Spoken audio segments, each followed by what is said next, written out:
Hi, my name is Munira and I'm a clinical psychologist. My today's video is going to talk about relationship productivity. Does it ever happen where you feel like no matter how much you do, it's never enough for your partner, or you're never able to actually express yourself and your love in a way that your partner truly understands? So, today I'm going to talk about just that. Uh, it's a concept called love languages. It's given by Gary Chapman. He talks about five love languages that all of us use. While some may use one, uh, it's totally possible that your partner may use something else. So through this video, I actually want to get you to a point where you can understand what is your love language and what is your partner's love language by discussing an activity with you at the end of this video. So just stay tuned for that. So the first love language that Gary Chapman talks about is called physical touch. Physical touch basically involves any kind of physical contact that expresses your love or your care for another person. So it could be touching, hugging, or holding one another's hand, kissing, anything. The second one is words of affirmation. By words of affirmation, basically we're talking about verbally expressing your love. So saying, I love you, saying you look so beautiful today, anything that requires verbal expression of love. The third one is quality time. Quality time basically refers to spending time with one another, doing some kind of an activity or some kind of interaction that enables you to interact with one another in a way that makes you understand each other better, or just have fun moments together. The amount of quality time that is important for each person may vary, so it's very important to identify how much quality time does your partner really need. The fourth one is gifts. Now, obviously, we all understand what gifts are, but for some people, giving and receiving gifts is really, really important. So, the way they understand that you care for them, or the way that they express their own love, is usually in the form of gifts.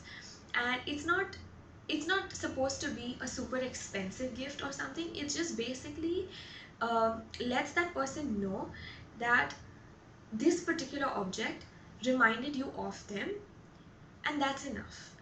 uh, Even the surprise element actually can make them super happy. So if you wrap the gift, and they are unwrapping a gift, and that entire element of surprise, or you give them something where they've completely not expected something, it can make them super happy. And there are a lot of people who love to receive gifts, and a lot of people who give gifts as a primary way of expressing their love. And the last one is acts of service. So, by acts of service, what we mean is basically doing something for your partner without expressing something in return, and just doing it because you care for them. So, for example, a husband may make breakfast for his wife one fine day, not because he's expecting her to do the same the next day, but just because he cares about her and he wants to show her that affection and care. So these are the five love languages that we all use in different variations.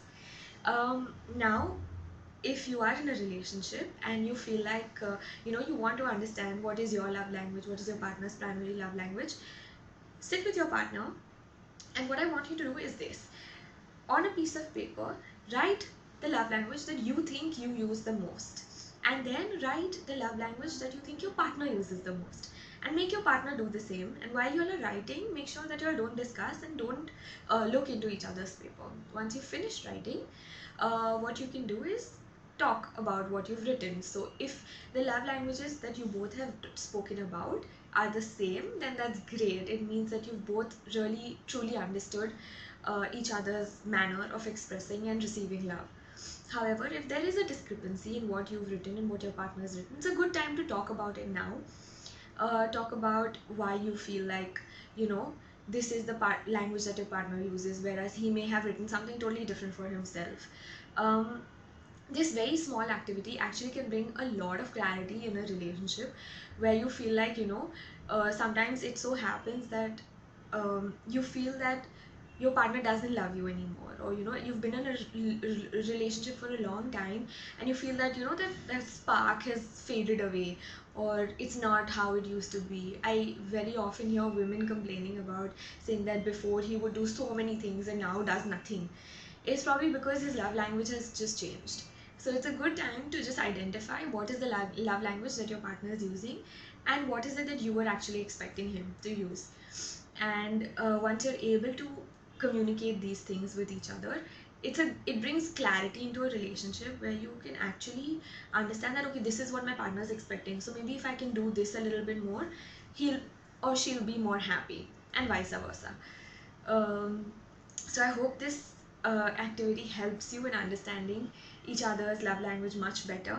However, in many relationships, it does happen that you reach a place where you're not really sure of a lot of things, or your relationship is going in a downward spiral. If you feel like that is the case, please log on to my website www.peakingproductivity.com and book a session with me today, so that we can ensure that your relationship is constantly at the peak of its productivity.